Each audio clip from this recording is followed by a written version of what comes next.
Clever Tom and the Leprechaun.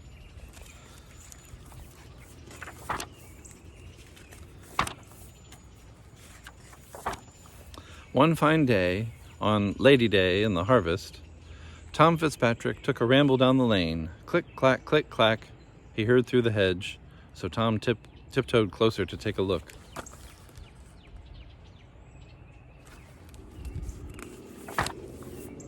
The clacking sound stopped when Tom peeped through the bushes.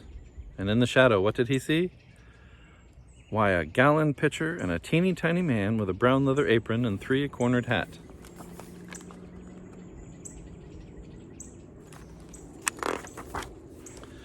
Up the small man climbed on his wee wooden stool and dipped his little piggin into the crock.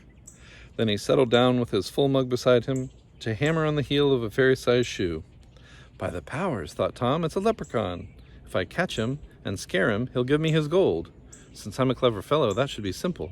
Before the sun sets, I'll have my fortune made.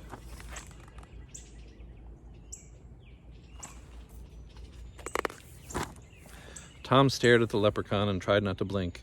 He knew that if he looked away, the old man would escape. Then he crept up quite near and tipped his hat politely, saying, "Good day to you, neighbor. Blessings on your work." "Thank you kindly," said the small one, but he never looked up. He just kept on tapping at the heel piece of the brogue.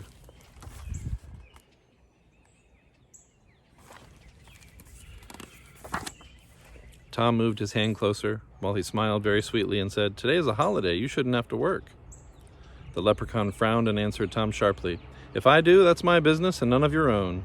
Instead of pestering me, young man, you ought to be watching your father's fields. Look there. The cows have broken into the oats. See? They're knocking the corn all about." "Cows in the cornfield?" Tom's head started turning.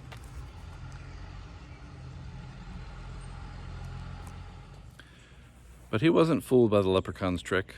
Quickly he grabbed the sly fellow and cried, "Now you're my prisoner. Tell me, where's your gold?"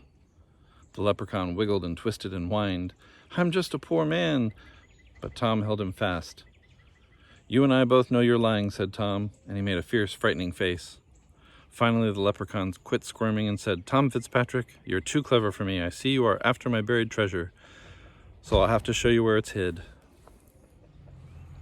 With his eye on the bitty man locked in his fist, Tom followed where the leprechaun led him. He traipsed over a hill and under some hedges, and through a ditch and across the peat bog. At last, just when Tom feared he'd been hoodwinked,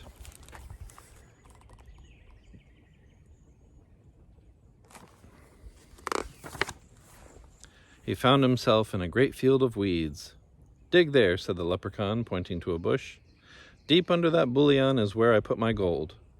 "Thunderation," said Tom, "I need to fetch my spade, but when I return, I'll be lost. There are 40 acres of bullions here, and each plant looks just like the other."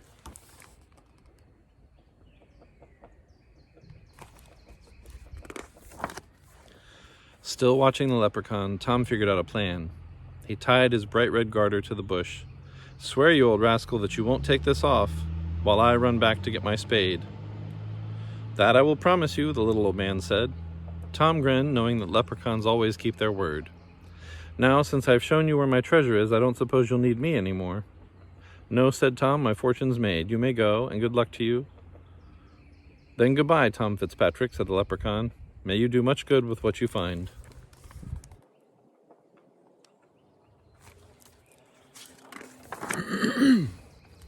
Away Tom ran as fast as he could run, figuring how he'd spend the gold.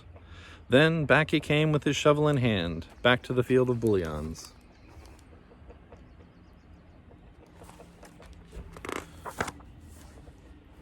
But when he got there, lo and behold, a garter just like his own was tied to each and every bush, as far as he could see.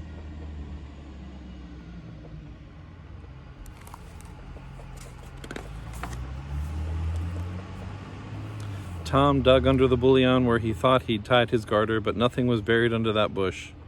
And so he dug under another. He dug to the east and he dug to the west, and still he found no treasure.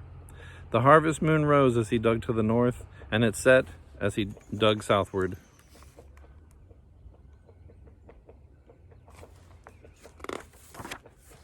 When the sun came up, Tom saw he'd dug 100 holes, and tired Tom Fitzpatrick knew he couldn't find that gold. So he gave up and headed for home.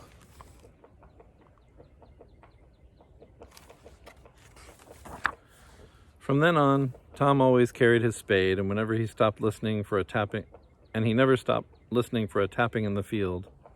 Every chance he got, he'd tell how he nearly found the gold.